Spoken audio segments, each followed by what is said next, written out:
स्वागत है सभी का अनादि अनंतम पर फिर से एक बार। और आज हम पठन करेंगे भगवद गीता के अध्याय 8वें के श्लोक 11 से। तो और उसके पहले हम चर्चा कर लेते हैं पिछले वीडियो के एक विषय पर। तो पहले प्रारंभ करते हैं प्रार्थना से। ओम श्री गणेशाय नमः, श्री गुरुभ्यो नमः, गुरुचरणारविंदाभ्याम नमः, नमो नमः श्री गुरुपादुकाभ्याम, श्री कृष्ण कृष्ण कृष्ण अच्युतानंत गोविंद कृष्णाय वासुदेवाय देवकी नंदनाय च नंदगोपकुमाराय गोविंदाय नमो नमः, श्री राधा कृष्णाय नमो।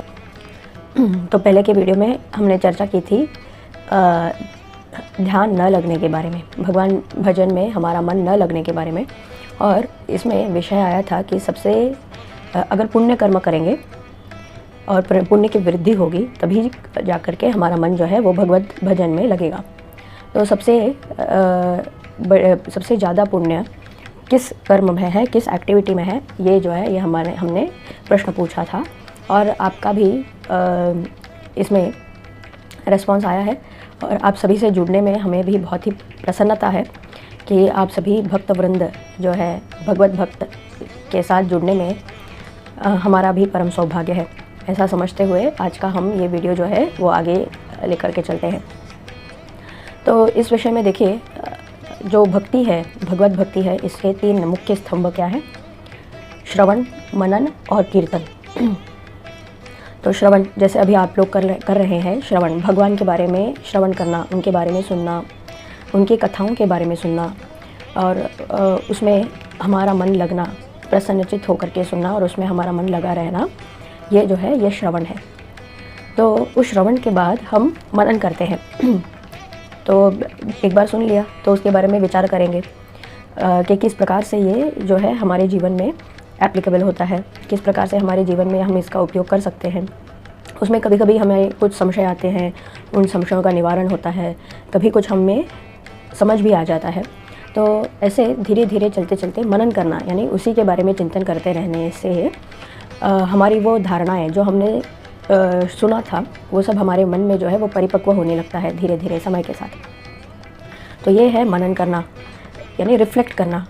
जिस चीज़ को हमने ग्रहण किया है हमारे कानों से, हमारे श्रोत्र इंद्रिय से, उस विषय पर हम चिंतन करेंगे, उस पर हम विमर्श करेंगे, तो वो धारणा जो है वो धीरे धीरे हमारे अंदर परिपक्व होने लगती है। तो यह है मनन करना। फिर आया कीर्तन।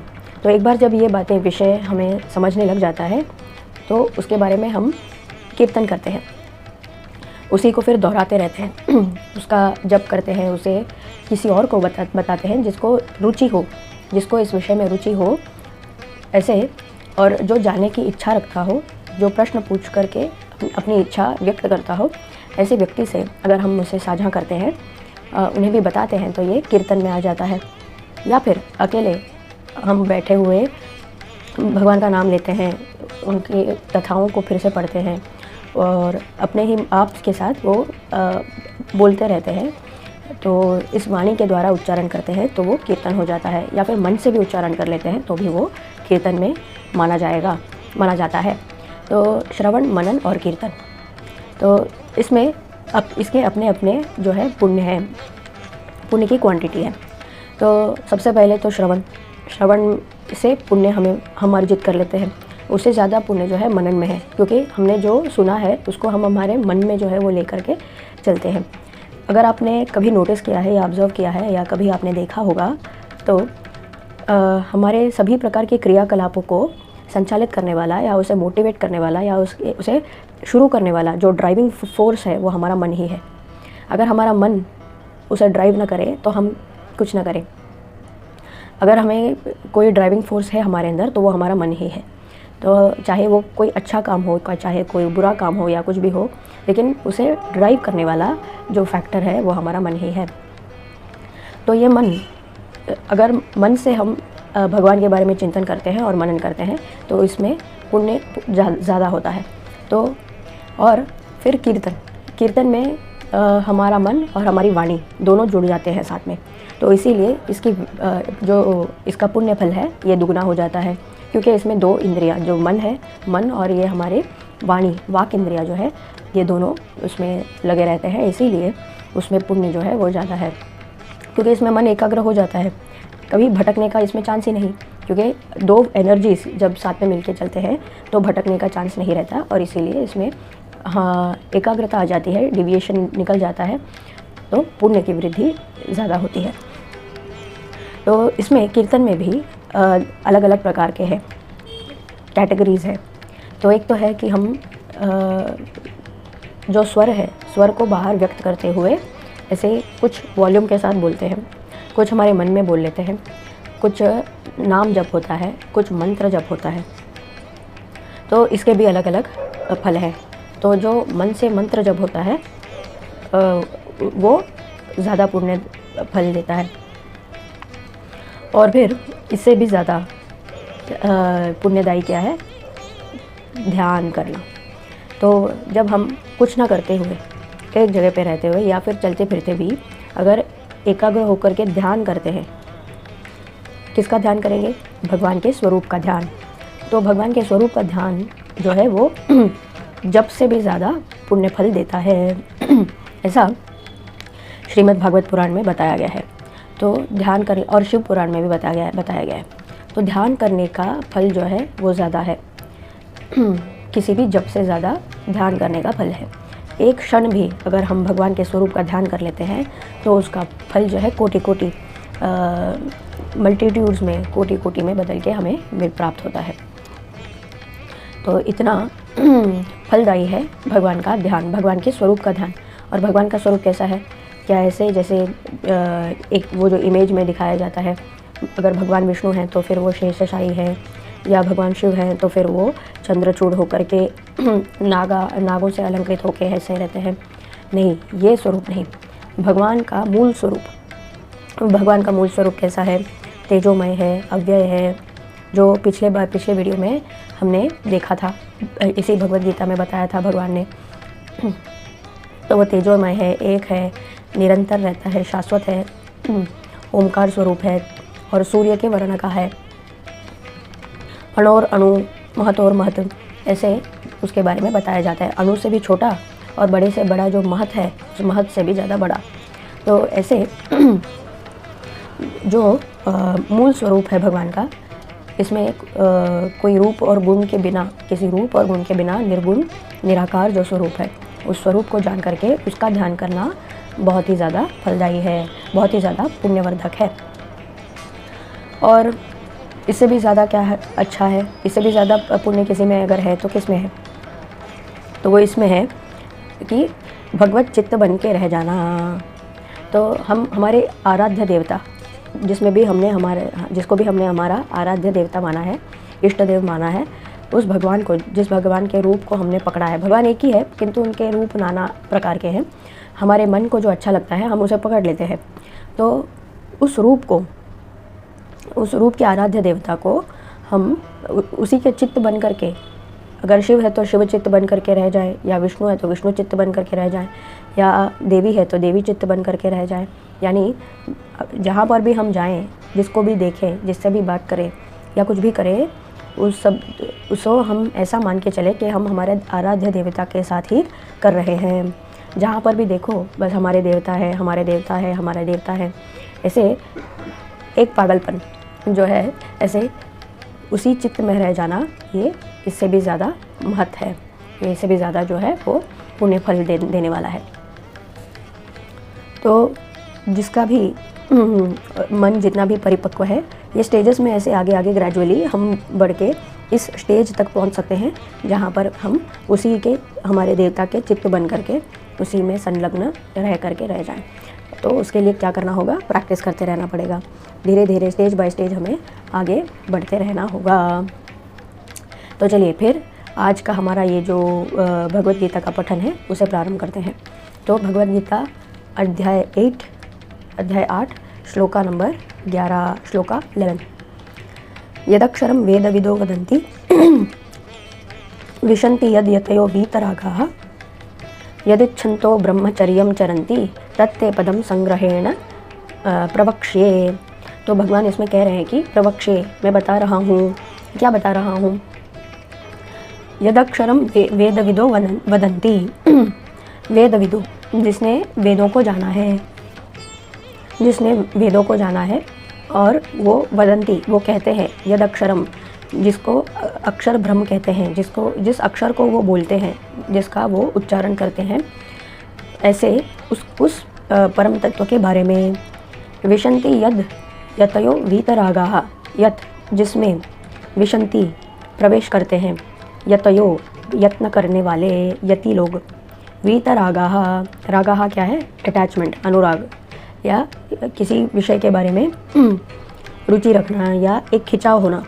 वीतरागाः तो इसका त्याग करके, बिना किसी राग के, बिना किसी अटैचमेंट के, बिना किसी अट्रैक्शन के, ये मटेरियल दुनिया में किसी भी वस्तु के लिए बिना अट्रैक्शन के, यतयो यतन करते हुए, यति के मन से, योग की दृष्टि से, योग के मन से, जिसमें प्रवेश करते हैं, उसके बारे में बता रहा हूँ। प्रवक्ष्ये यदिच्छन्तो ब्रह्मचर्यं चरन्ति, जिसके बारे में इच्छा करते हुए, यद इच्छन्तो, जिसके बारे में इच्छा करते हुए, जिसके लिए इच्छा करते हुए, ब्रह्मचर्यं चरन्ति, वो लोग ब्रह्मचर्या का पालन करते हैं। तत्ते पदम संग्रहेण प्रवक्ष्ये, तत्ते पदम, उस पद के बारे में, उस परम पद के बारे में, उस परम धाम के बारे में, संग्रहेण इन शॉर्ट समराइज करके, प्रवक्ष्ये बता रहा हूँ। अब सुनो। यदक्षरं वेदविदो वदन्ति विशन्ति यत् यतयो वीतरागाः यदिच्छन्तो ब्रह्मचर्यं चरन्ति तत्ते पदं संग्रहेण प्रवक्ष्ये। अगला श्लोक नंबर 12। सर्वद्वाराणि संयम्य मनोहृदि निरुध्य च मूर्धन्य आधाय आत्मनः प्राणमास्थितो योगधारणाम्। सर्वद्वाराणि संयम्य, सर्वद्वाराणि सभी प्रकार के द्वार को, संयम करके, रेगुलेट करके। ये द्वार क्या हैं? हमारे शरीर के द्वार। हमारे शरीर में कितने द्वार हैं? 9 द्वार हैं। तो ये तो आपको पता ही होगा, ये 9 द्वार कौन कौन से हैं, यानी ओपनिंग्स। हमारे शरीर में 9 ओपनिंग्स हैं। तो ये 9 ओपनिंग्स क्या कौन कौन से हैं बताइए आप कमेंट्स में।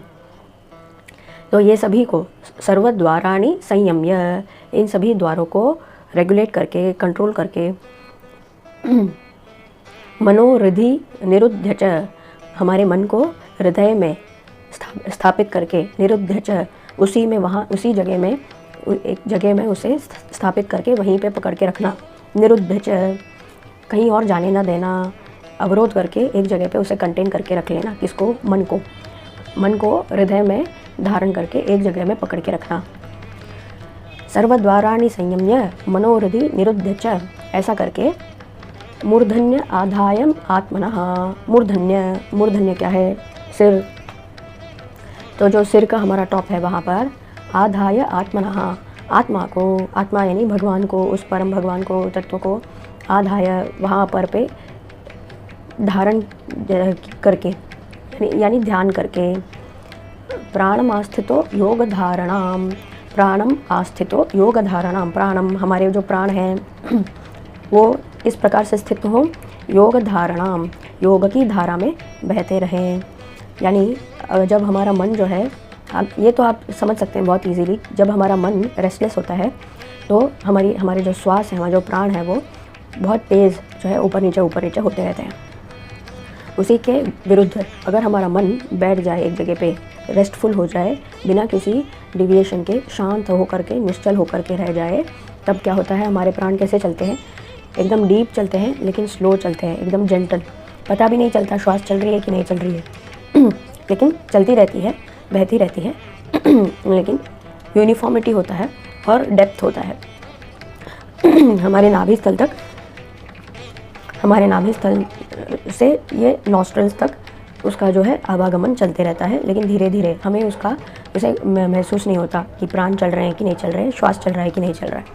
तो वैसे ही तो इसे योग धारणम, जब हमारा मन योग की स्थिति में अवस्थित हो जाए, एक जगह पे निरुद्ध हो जाए, तो हमारा प्राण जो है वो भी ऐसे योग धारणम, इस धारा में बहते रहते हैं। तो ऐसा करके सर्वद्वाराणि संयम्य मनोहृदि निरुध्य च मूर्धन्य आधाय आत्मनः प्राणमास्थितो योग धारणाम। अभी अगला श्लोक नंबर 13। तो ऐसा करने के बाद क्या करना है? ओम इत्येकाक्षरं ब्रह्म व्याहरन् माम अनुस्मरन् यह प्रयाति त्यजन देहम स याति परमाम गतिम। तो भगवान क्या कहा था कि मैं उस परम पद के बारे में बताता हूँ। तो अभी बता रहे हैं कि वो परम पद जो है वो किस प्रकार से हमें प्राप्त हो सकता है। ओम इति एकाक्षरम ब्रह्म।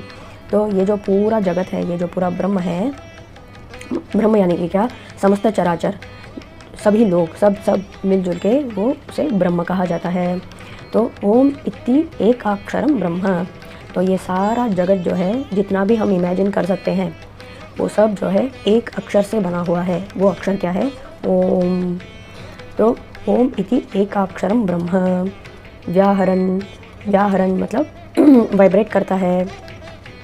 माम अनुस्मरन, तो मेरी स्मृति में भगवान का स्मरण करते हुए, इस ओमकार की ध्वनि को वाइब्रेट करते हुए, यही ओमकार जो है ब्रह्म है, सभी में ये की अक्षर है, ऐसा जानकर उसके साथ जुड़ने से, ऐसा जुड़कर यह प्रयाति, यह जो इंसान, जो व्यक्ति प्रयाति चलता है, त्यजन देहम इस देह को त्याग कर, त्यजन देहम त्यजना छोड़ना, त्याग करना, इस देह को त्याग करके छोड़ता है, निकलता है, इस देह के बाहर निकलता है। स याति परमाम गतिम, वो जो है उस परम पद को प्राप्त कर लेता है, उस परम गति को आ जाता है, वहाँ पर आके पहुँच जाता है। तो कुछ लोगों के लिए ये वैकुंठ हो सकता है, कुछ लोगों के लिए कैलाश हो सकता है, कुछ लोगों के लिए ये देवी लोक हो सकता है। कुछ ऐसे अपने अपने जो आराध्य देवता हैं, वो जो मूल देवता हैं, उनको पकड़ के चलें तो वो परम गति, वो परम पद जो है भगवान के चरण हैं। भगवान के चरण ही हमारे सद्गति है, भगवान के चरण ही हमारा जो है वो परम गति का स्थान है। तो उस परम गति को, उस परम पद को हम पहुंच जाते हैं। ओम इति एकाक्षरम ब्रह्म व्याहरन् माम अनुस्मरन् यह प्रयाति त्यजन देहम स याति परमाम गतिम। तो हमारा फ्यूचर जो है वो हमारे ही हाथ में है। कभी ये ना सोचें कि इस जीवन में क्या हमें मोक्ष मिल सकता है, इस जीवन में क्या हम इस संसार के चक्र से बाहर निकल सकते हैं या नहीं निकल सकते। ऐसा कोई भी संशय आपके मन में न हो, तो उसका ये प्रमाण है। भगवान ने स्वयं कहा है कि देह को त्याग करने के जो टेक्निक है, देह को त्याग करते समय अगर आपने ओम, इस नाद ब्रह्म का स्मरण कर लिया, भगवान का स्मरण कर लिया, तो निश्चित ही आप परम पद को पहुंच जाएंगे। तो इसमें किसी भी प्रकार की, किसी भी संशय की कोई जगह नहीं, ये आप निश्चित मान करके चलिए, क्योंकि ये स्वयं भगवान के मुखारविंद से आया हुआ है। ये बहुत ही इम्पॉर्टेंट श्लोक है और इसे हमें न केवल सुनना चाहिए बल्कि इसे प्रैक्टिस भी करना चाहिए और इसे याद रखना चाहिए और इसको ही हमारे जीवन का मंत्र बना लेना चाहिए और इसी पे काम करते करते हमारे देह को त्याग करना चाहिए। ओम इति एकाक्षरम ब्रह्म व्याहरन् वाइब्रेट करना। तो इस ब्रह्म के नाद को वाइब्रेट करते हुए हमारे अंदर भी और बाहर भी ये एक ही वाइब्रेट कर रहा है। इसको रियलाइज़ करके, इसके साथ जुड़ने से ऐसे जुड़ कर के, प्राण त्याग करके, इस देह को त्याग करके अगर हम निकल पड़े तो हमें निश्चित ही परम गति प्राप्त हो जाती है। व्याहरन् माम अनुस्मरन्, भगवान का स्मरण करते हुए अगर हम ओमकार का नाद करते हैं तो यह प्रयाति त्यजन देहम स याति परमाम गतिम, उसे निश्चित ही परम गति की प्राप्ति हो जाती है। अब अगला श्लोक नंबर 14 अनन्य चेतः सततम यो मां स्मरति नित्यशः तस्याहं सुलभः पार्थ नित्ययुक्तस्य योगिनः। तो भगवान कह रहे हैं, हे पार्थ, हे अर्जुन, अनन्य चेतः सततम। अनन्य चेतः, अनन्य क्या है? अन्य कोई नहीं, अन्य कोई नहीं, अनन्य चेताः, हम मेरी चेतना में, मेरे चित्त में अन्य कोई नहीं है। तो भगवान के अलावा दूसरा कोई नहीं है, ऐसा मान लेना, ऐसा जान लेना, ऐसा समझ लेना, इसको रियलाइज़ कर लेना कि भगवान के अलावा इस संसार में और कोई नहीं है। सर्वम खल्विदमेवाहम न अन्यद अस्ति सनातनम। तो देवी भागवत में भी एक श्लोकी, तो देवी भागवत यही है कि भगवान के अलावा, देवी के अलावा इस संसार में और कुछ शाश्वत नहीं है, किंचित भी कुछ भी नहीं है, केवल वो ही है। तो सर्वम शिवमयम, अगर शिव ले लीजिए तो उसमें भी ऐसा ही है, सर्वम विष्णुमयम, सर्वम देवीमयम जगत। ऐसा ही हर शास्त्र में, हर पुराण में, हर टेक्स्ट में, स्क्रिप्चुरल टेक्स्ट में, हर वेदांत उपनिषद में बार बार यही बताया गया है। तो अनन्य चेता, तो इस बात को समझ लेने के बाद हमारी धारणा ऐसी हो जाती है कि और कोई नहीं है, केवल ईश्वर ही है, केवल भगवान ही हैं। अनन्य चेता सततम, तो सततम हमेशा, निरंतर, नित्य निरंतर, यो माम स्मरति नित्यशः, रेगुलरली, नित्यशः, रोज़ और हर दिन, हर क्षण, हर पल, यो माम स्मरति, जो भी मुझे मेरा स्मरण करता है, तस्याहम सुलभः पार्थ, उसके लिए मैं सुलभ हो जाता हूँ। तो भगवान किसके लिए सुलभ होते हैं? जो निरंतर नित्य भगवान का स्मरण करे और केवल भगवान में ही लीन रहे, भगवान के अलावा कोई और नहीं, इस बात को जान ले, इस भावना में रहे, तो उसके लिए भगवान सुलभ हो जाते हैं। नित्य युक्तस्य योगिनः, और ऐसे ही नित्य युक्त रहना। युक्त क्या है? पहले भी हमने ये बात बताई है और आपने भी सुनी है। नित्य युक्त क्या है? हमेशा युक्त रहना। किससे युक्त रहना? योग युक्त रहना। तो नित्य युक्तस्य योगिनः, तो ऐसे योगी के लिए मैं, हे पार्थ, मैं बहुत ही सुलभ हो जाता हूँ और बाकी लोगों के लिए मैं बहुत ही दुर्लभ होता हूँ। तो भगवान को अगर बहुत ही आसानी से अगर आपको प्राप्त कर लेना है, भगवान को पा लेना है, तो इसका सबसे सरल और आसान तरीका क्या है? अनन्य चेतः, भगवान के अलावा किसी और को कोई अहमियत ही नहीं देना, किसी और का कोई वजूद नहीं है, किसी और का कोई अस्तित्व नहीं है, केवल भगवान ही है, ऐसा मान लो। फिर सततम, नित्य निरंतर भगवान का स्मरण करते रहो। ऐसे करते करते अगर आप कर लेंगे तो भगवान आपके लिए सुलभ है, भगवान आपको नहीं छोड़ेंगे। फिर ऐसा हो जाएगा कि आप भले भगवान को भूलने लगे, लेकिन भगवान आपको नहीं भूलेंगे, पकड़ के रखेंगे। ऐसा भी हो जाता है, क्योंकि भगवान भी अपने प्रिय भक्त को कभी नहीं छोड़ते। तो उनके लिए आप प्रिय बन जाओ तो वो आपको पकड़ के रखेंगे, फिर वो आप उनकी मुट्ठी से कभी खुल के जा ही नहीं सकते। जैसे एक माँ अपने बच्चे को देखती है या एक पिता अपने बच्चे को देखते हैं और पकड़ के रखते हैं, उसे कहीं जाने नहीं देते, है ना, कहीं ये चला जाए, दूर चला जाए। ऐसी चिंता तो माँ और पिता के लिए ही होती है, बच्चे को तो कोई चिंता नहीं होती। तो ऐसा हो जाएगा कि एक समय ऐसा भी आएगा कि भगवान आपको पकड़ के रख लेंगे, कहीं और जाने ही नहीं देंगे, ऐसा भी हो जाएगा। तो इसके लिए आपको क्या करना है? अनन्य चेतः, बस भगवान को ही मान लो, भगवान के अलावा और कोई कुछ नहीं है। तो कुछ इस सांसारिक व्यावहारिक जगत में लाभ हानि, सुख दुख, फिर हर्ष या फिर रुदन, या ऐसा ये जो द्वंद्व है, ये सारे द्वंद्व को छोड़ करके, राग द्वेष इसको त्याग करके, फिर ईर्ष्या छोड़ करके, ये सब जो है, ये जो सांसारिक व्यावहारिक लेन देन है, ये सब छोड़ करके, भले आपका कोई लाभ हो हानि हो कुछ भी हो, उसको माइंड ना करके सब में भगवान को अगर आप देख लें तो वैसे अगर आप करते हैं तो सततम, और ऐसे करते करते सततम निरंतर आप भगवान का स्मरण करते रहें। जैसे संत हुए नामदेव, तुकाराम ना, फिर नामदेव जो है, नामदेव जी संत, बहुत बड़े संत हुए। अगर आप उनका चरित्र पढ़ेंगे तो देखेंगे कि वो ऐसे ही सब कुछ भूल भाल के केवल भगवान के चिंतन में लीन रहते थे। तो ऐसे व्यक्ति के लिए जो है भगवान सुलभ हो जाते हैं, भगवान उन्हें कभी नहीं छोड़ते। तो ये हुआ श्लोक नंबर 14। अब अगला श्लोक नंबर 15।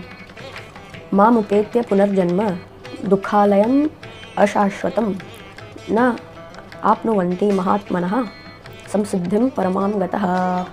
तो माम उपेत्य पुनर्जन्म, माम उपेत्य, मुझको प्राप्त करके या मेरे पास पहुंच करके, पुनर्जन्म दुःखालयम अशाश्वतम, पुनर्जन्म जो है वापस फिर से जन्म, कहाँ पे? दुःखालयम।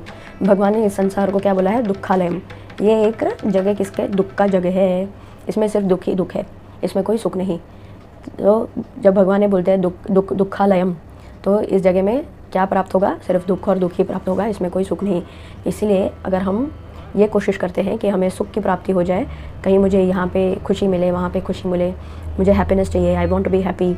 ऐसा सोच सोच के हम नाना प्रकार के कामों में लग जाते हैं, ये करना है, वो करना है, ऐसा करना है, वैसे करना है, लेकिन आखिर हमारे हाथ क्या लगेगा? दुख। कोई सुख नहीं मिलेगा। क्यों? ये दुख का आलय है, घर है। ये जो बसेरा है ये केवल और केवल दुख का घर है।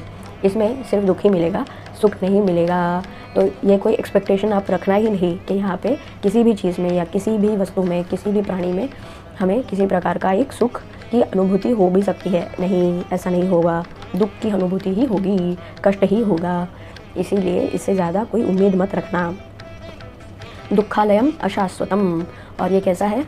शाश्वत नहीं है, इम्परमानेंट है। कुछ देर के लिए रहता है फिर चला जाता है, कुछ देर के लिए रहेगा फिर चला जाएगा, कुछ देर के लिए रहेगा फिर चला जाएगा।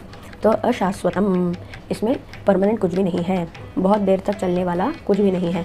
केवल और केवल कुछ पलों के लिए, कुछ क्षणों के लिए, कुछ दिनों के लिए, कुछ महीनों के लिए या कुछ सालों के लिए रहेगा, इससे ज़्यादा नहीं रहेगा।